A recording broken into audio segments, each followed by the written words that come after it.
नमस्कार, मैं हूं आपके साथ प्रिया तिवारी और आप देख रहे हैं केकेडी न्यूज। शुरुआत करेंगे खास खबरों के साथ। खबर मथुरा से है, जहां पर जिला महिला चिकित्सालय में डिलीवरी के दौरान एक महिला की मौत के बाद परिजनों ने जमकर हंगामा किया है। आरोप है कि महिला चिकित्सालय के चिकित्सकों के द्वारा जैसे ही गर्भवती महिला को इंजेक्शन लगाया गया, उसके बाद ही महिला की मौत हो गई है। अस्पताल में हंगामा कर रहे परिजनों ने आरोपी चिकित्सक पर कार्रवाई की मांग की है, जिसके बाद सीएमएस के द्वारा पूरे मामले की जांच के आदेश दिए गए। सूचना मिलते ही कोतवाली पुलिस भी मौके पर पहुंच गई। वहीं महिला के शव को कब्जे में लेकर पोस्टमार्टम के लिए भेज दिया है। वहीं अब पुलिस भी इस पूरे मामले की जांच पड़ताल में जुटी है। बता क्या नाम है आपका? मेरा नाम सागर है। क्या मामला हो गया था? मेरी वाइफ का डिलीवरी होने वाली थी। कल आए थे, कल कोरोना की जांच नहीं हुई थी तो उसका बड़ा कर दिया। कल जांच करा लिए, जांच कराने के बाद में आज आने के बाद में यहाँ पे आए। पहले वो ग्लूकोज की बोतल चढ़ाई, इंजेक्शन लगाया, सबको लगाई। जब तो सब कुछ नॉर्मल था, गई चल के अपने पैरों बल। यहाँ से फिर मां ले गए अंदर ले आने के बाद में वार्ड में हटा दिया। यूँ कह रहे घबरा गई है, घबरा गई कुछ नहीं है, सिर्फ इंजेक्शन लगाने के बाद में सिर्फ उनकी सांसें रुक गई है। कह रहे सांस नहीं आ रही है इनको, सिर्फ सांस नहीं आ रही है। ये कह रहे बीपीआई हो गया। ऐसा कुछ नहीं था, सब कुछ नॉर्मल आया है। तो क्या पोजीशन है? खत्म बता दिया है, खत्म कर दी। इंजेक्शन लगने के बाद हुआ है? इंजेक्शन लगने के बाद में डॉक्टर की लापरवाही है। डॉक्टर की लापरवाही है। तो मैंने पहले बोला था सब कुछ नॉर्मली होगा, कह रहा नॉर्मली होगा। पर्चा वर्चा मेरा सब कुछ नॉर्मल है एकदम। ड्राइवरी होनी थी। अच्छा, लेके आए हम। कब लाए थे? ये लाट पर सुबह लेके आए। सुबह पता नहीं क्या इंजेक्शन लगाया उन्होंने, इंजेक्शन लगाते वो खत्म हो गया। अच्छा, डिलीवरी नहीं हुई अभी तक? डिलीवरी नहीं हुई, इंजेक्शन लगाते खत्म हुई है। इसकी लापरवाही है। ये सब लापरवाही नहीं की है साहब, डॉक्टर की लापरवाही था। मैडम बताएं, कभी पेशेंट डिलीवरी के दौरान मौत हुई है, परिजनों का आरोप है कि डॉक्टर ने गलत इंजेक्शन लगाया है, क्या कारण रहे? देखिए, कोई भी डॉक्टर हमेशा चाहेगा कि उसके पास से मरीज, और जैसे हमारा विभाग तो ऐसा जैसे माँ और बच्चा दोनों सही सलामत घर जाए। हम तो हमेशा यही कोशिश करते हैं, परंतु क्या कारण है, किस वजह से हम तो बीइंग डॉक्टर कभी कोई लापरवाही सोच ही नहीं सकते, कोई गलत इंजेक्शन और कुछ। तो जो विषय है कि किस कारण डेथ हुई, इस पे जांच करा के ही बता पाऊंगी कि क्या कारण था डेथ हो गई मरीज की। तो अभी तो कुछ भी नहीं बताया जा सकता। और ये आरोप बिल्कुल गलत है कि हमने कोई गलत इंजेक्शन लगाया, कुछ किया, क्योंकि हम तो हमेशा मरीज के भले के लिए कार्य करते हैं। वहीं खबर कानपुर देहात से है, जहां पर जमीन के विवाद में दो पक्षों में कई राउंड फायरिंग हुई है। बताना चाहेंगे कि फायरिंग में गोली लगने से एक युवक घायल हो गया। युवक की हालत गंभीर देख हनफाड़ में परिजनों ने सीएचसी में भर्ती कराया है। हालत नाजुक देख डॉक्टरों ने जिला अस्पताल से कानपुर नगर हैलट अस्पताल रेफर कर दिया है। वहीं पीड़ित परिजनों ने थाना प्रभारी पर समय से कार्रवाई न करने का आरोप लगाया है। गुस्साए परिजनों ने थाना प्रभारी से हाथापाई तक कर दी और इस घटना के बाद घटनास्थल पर जिले के एसपी समेत भारी पुलिस बल तैनात किया गया है। वहीं पुलिस ने 3 आरोपियों को गिरफ्तार कर लिया है और यह पूरा मामला थाना मंगलपुर क्षेत्र के कस्बा झीझक का है। आधे घंटे फोन पर रिकॉर्डिंग, आधे घंटे फोन कर रही है प्रशासन है, क्योंकि पैसा नहीं 70,000 रुपए। बिल्कुल बिल्कुल, 1 महीने से बराबर हम दे रहे हैं एप्लीकेशन। साफ ये लोग नीति करें, गोली चलाएगा, कोई सुनवाई नहीं हो रही। कोई भी पैसा नहीं, 70,000 रुपए पुलिस प्रशासन ने 70,000 रुपए लिया। पहले भी एक बार हमला को 25,000 रुपए लिए थे। 5 लाख रुपए अंदर मांगा था और संजीव कुमार एक संजीव राजपूत है, उसने मिलकर गोली मार दी। अलगू उसका साला है, उसने अलगू के लड़के ने, और 4-5 लोग और हैं वहां पे कैमरा लगे हुए, उससे बाकी सब देखिए कितने लोग थे, बस सीधे सीधे गोली चला रहे हैं। आप जब पुलिस के पास जाते थे, पुलिस मेरी कोई सुनता ही नहीं है, मेरी बात ही नहीं करता है। पुलिस कितनी मंगलपुर रहता सुनता ही नहीं, मैं जेल भेज दूंगा। ये मुख्यमंत्री देश की क्या दशा कर दी। योगी कहता है कि मेरा देश बहुत अच्छा है, योगी कोई देसी असलाह था या फिर लाइसेंसी? बंदूक थी, मैंने नहीं देखा। मैं गेट के अंदर नहीं घुसे थी, मारी गेट में जाम खड़ा कर दिया था, लड़का खड़ा था घर के अंदर गोली मारी। हाँ, घर के अंदर गोली मारी, गेट में बाहर थे। थाना मंगलपुर के झींझक कस्बे में एक मकान के विवाद को लेकर के आज दोपहर बाद फायरिंग हुई है, जिसमें एक युवक की गोली लगी है, सीने के नीचे पेट में गोली लगी है।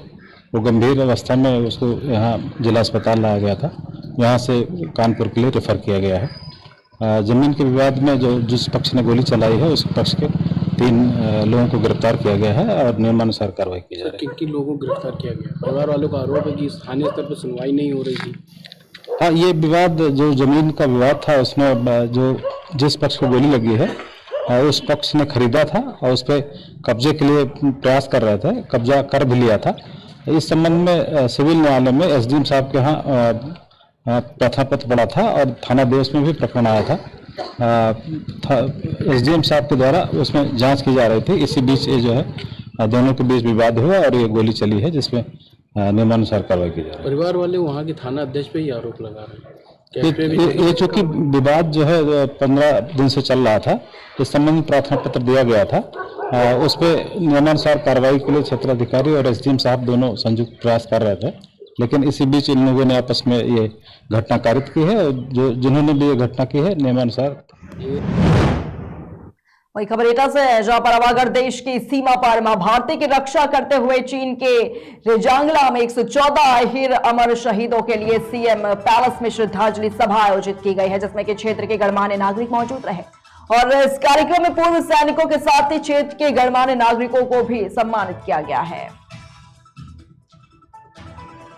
ये जो सन 1962 में जो चीन के साथ हमारा युद्ध हुआ, तो उसमें चुसूल चौकी पर 13 कुमाऊं रेजिमेंट की जो कंपनी तैनात थी, उसमें 120 जवान हमारे थे मेजर शैतान सिंह भाटी के नेतृत्व में। तो ये युद्ध जो है दुनिया का ऐसा अनूठा युद्ध है, अद्भुत युद्ध है, जिसमें 16-17 की फौज एक तरफ और संसाधनहीन फौज के 120 सूरमा एक तरफ, लेकिन उन 120 लोगों ने वो बहादुरी की मिसाल काम की वहाँ लद्दाख क्षेत्र में इतनी ऊंचाई पर कि आज उसका सारी दुनिया लोहा मानती है। जो हमारे 6 सैनिक बचे बर्फ में दबे हुए निकले, वो भी हताहत थे। तो उसी के संबंध में आज उसको 60 वर्ष पूरे हो रहे हैं। ये 18 नवंबर 1962 को युद्ध लड़ा गया था और उसको आज 60 वर्ष पूरे हो रहे हैं। तो 60 वर्ष में जो 60वीं वर्षगांठ है उस युद्ध की, उस शौर्य दिवस की, ये 60वीं वर्षगांठ मनाई जा रही है। मैं धन्यवाद देना चाहता हूँ अबागढ़ के इन नौजवानों को, जिन्होंने आज 18 नवंबर को ये निर्णय लिया कि हम अपना शौर्य दिवस मनाएंगे, जिससे हमारे देश के तमाम आयोजन हो रहे हैं। लेकिन ये जो कार्यक्रम इन बच्चों ने किया है, ये धन्यवाद के पात्र हैं कि निश्चित रूप से ये कार्यक्रम यहाँ हमारे नौजवानों में देशभक्ति और वीरता का भाव पैदा करेगा और उससे निश्चित रूप से हमारा समाज हमारा बुराइयां। उत्तर प्रदेश के शाहजहांपुर जिले में राम रहीम के सत्संग में उस समय हड़कंप मच गया जब हिंदू संगठनों ने इस सत्संग का विरोध जताते हुए बाबा रामदेव के पोस्टर तक फाड़ दिए। बगैर परमिशन चल रहे इस सत्संग की खबर लगते ही पुलिस भी मौके पर पहुंची। वहीं पुलिस ने सत्संग करा रहे आयोजक को हिरासत में ले लिया है और इस दौरान हिंदू संगठनों ने जमकर विरोध जताते हुए आयोजकों के खिलाफ कड़ी कार्रवाई की मांग की है। बाबा राम रहीम बलात्कार हत्या के मामले में सजाए हफ्ता कैदी हैं।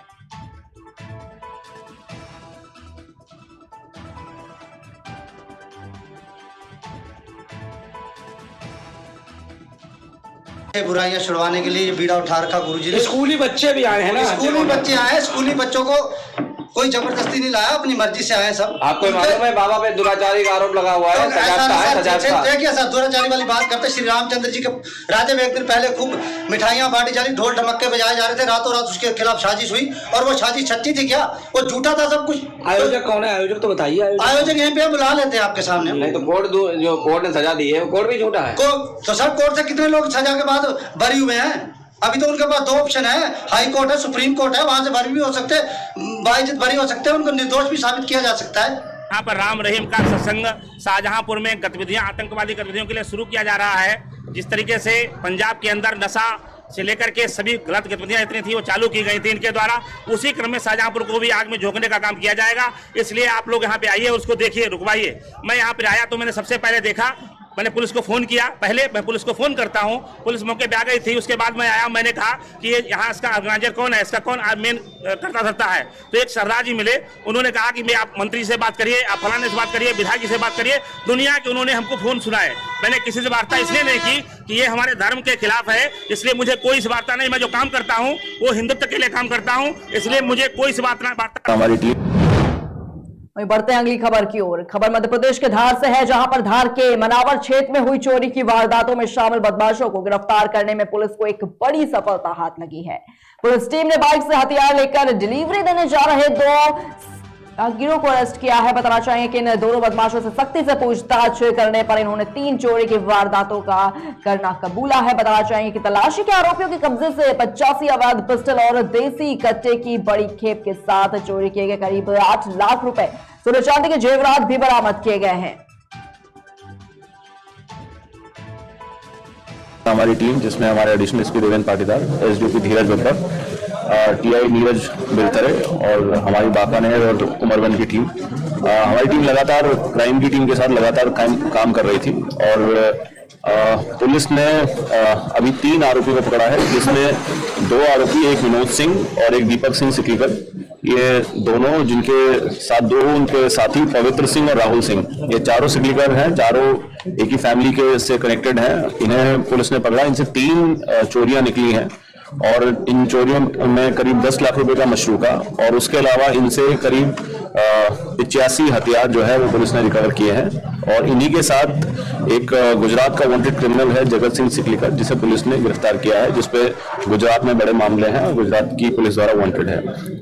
ये जो पूरी जो रिकवरी है, इसमें 85 हथियार, जिसमें 6 पिस्टल और 40 जिंदा कारतूस पुलिस ने जब्त किए हैं और 3 चोरी के मामलों में पुलिस ने सफलता हासिल की है, जिसमें करीब 10 लाख रुपए का मशरूका पुलिस के द्वारा रिकवर किया गया। सर, ये अलग-अलग ये जो सिकलीकर है वो एक ही परिवार के मेंबर्स हैं क्या? ये सब लोग एक दूसरे से रिलेटेड हैं और ये ताला चाबी बनाने के नाम से कि हम ताला चाबी बनाते हैं, ऐसे करते हुए सूने मकानों में चोरी करने की वारदात करते थे। सर, सप्लायर इनसे अभी पूछताछ जारी है, आगे जैसे साक्ष्य आएंगे उसे और बताइए। हमारी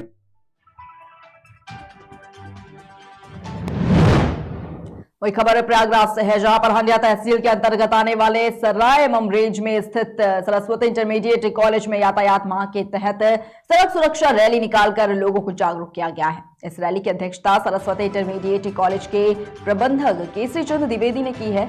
वही सड़क सुरक्षा में मुख्य रूप से स्काउट गाइड के छात्र छात्राओं ने भाग लिया है। ये जो रैली निकाली गई है, इसका मुख्य उद्देश्य है कि जो सड़क पर दुर्घटनाएं हो रही हैं उससे लोग सुरक्षित हों और किसी प्रकार की दुर्घटना ना हो। नहीं तो लोग दुर्घटना होती है, दिव्यांग हो जाते हैं और विभिन्न प्रकार के उनके अंगों में जो है ऐसी त्रुटि हो जाती है कि जिससे जीवन भर उनको भोगना पड़ता है। और इससे जो है इस यात्रा से जो निकाली गई है, इसके द्वारा जो है लोग हेलमेट लगाएंगे, नियम का यातायात के नियमों का पालन करेंगे और सड़क परिवहन निगम जो चाहता है कि आप नियमों का पालन करिए, हेलमेट लगाइए, डीएल रखिए और बाएं से चलिए, जिससे किसी प्रकार की दुर्घटनाएं न हो और कोई समस्या ऐसी न बने जिससे आपको भी जो है समस्या में पड़ना पड़े और दूसरे भी जो है ग्रसित हो करके उस दुख में पड़ जाएं। इससे बचने के लिए जो है ये सड़क जो है यात्रा निकाली गई थी। ये यातायात यात्रा का जो अपना प्रारंभ किया गया था, इसीलिए इसका जो है मुख्य लक्ष्य यही था कि जिससे जो है सड़क दुर्घटनाएं बंद हो जाएं, सड़क दुर्घटनाएं ना हो। इसी सुरक्षा के ध्येय को लेते हुए जो है विभिन्न प्रकार के झांकियों के माध्यम से और ये अपने 1 किलोमीटर से अधिक दूरी की जो है ये अपनी यात्रा जो है निकाली गई है और जिससे जो है समाज के लोग देखेंगे, सड़क पर चलने वाले यात्री देखेंगे और उससे वो अपने को सुरक्षित महसूस करने के लिए जो नियम बताए गए हैं उन नियमों का पालन करेंगे। ये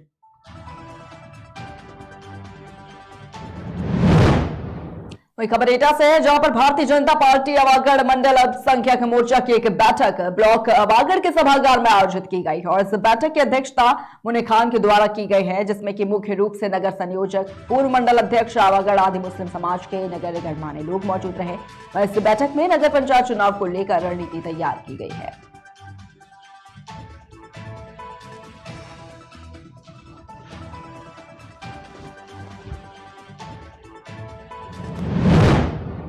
खबर मंदसौर से है, जहां पर जिला पुलिस लाइन मंदसौर में जनरल परेड का आयोजन किया गया है, जिसमें कि जिले के सभी थानों के पुलिस बल के अधिकारी कर्मचारियों के साथ डॉग स्क्वाड भी मौजूद रहे। परेड की सलामी पुलिस अधीक्षक अनुराग सुजानिया मंदसौर के द्वारा ली गई। वहीं पुलिस अधीक्षक द्वारा परेड के लिए उपस्थित पुलिस बल के टर्नआउट के निरीक्षण भी किया गया। इसके साथ ही साथ पुलिस बल को टुकड़ियों में विभाजित कर परेड के संबंध में आवश्यक दिशा निर्देश दिए गए हैं।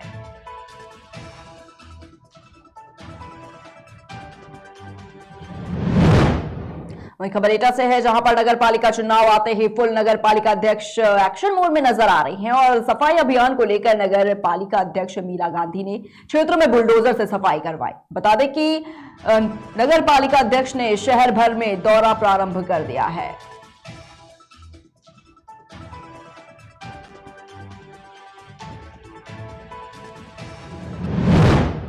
वहीं खबर बिहार के भागलपुर से है, जहां पर HIV एड्स के रोकथाम और नियंत्रण के लिए जवाहरलाल नेहरू चिकित्सा महाविद्यालय अस्पताल मायागंज में लोगों को जागरूक करने के लिए जागरूकता कार्यक्रम चलाया गया। और इस कार्यक्रम में डॉक्टर प्रभाती केसरी ने बताया है कि कभी भी ब्लड आप देते हैं या लेते हैं तो पहले HIV टेस्ट जरूर कराएं। जेल में भी कैदियों के बीच HIV के केस काफी देखे जा रहे हैं। इसमें भी प्रशासन को रोक लगाने एवं जागरूक करने की जरूरत है।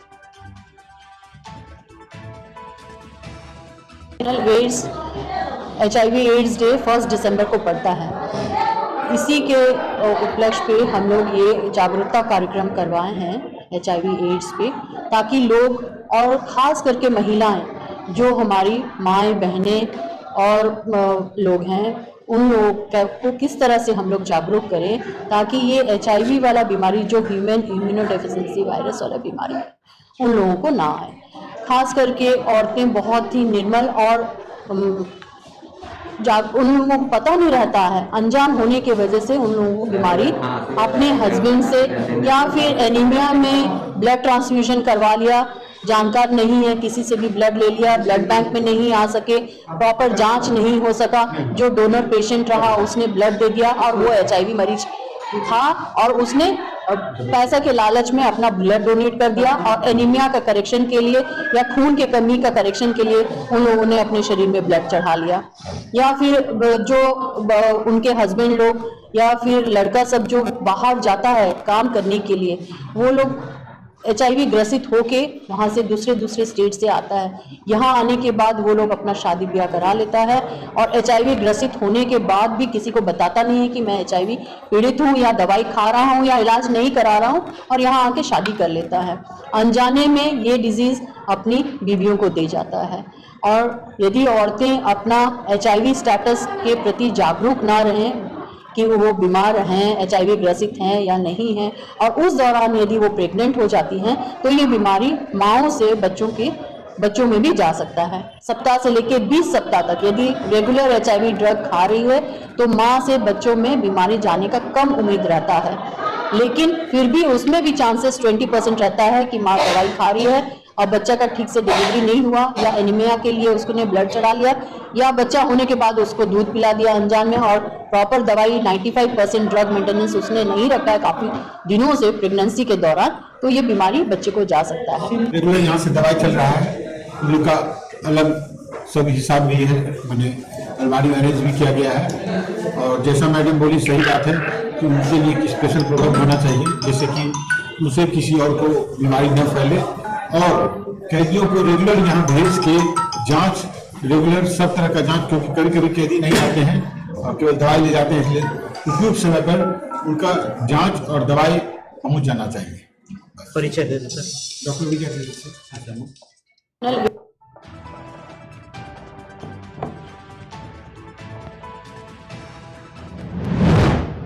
फिलहाल की खबरों में इतना ही, रुकते हैं एक छोटे से ब्रेक के लिए।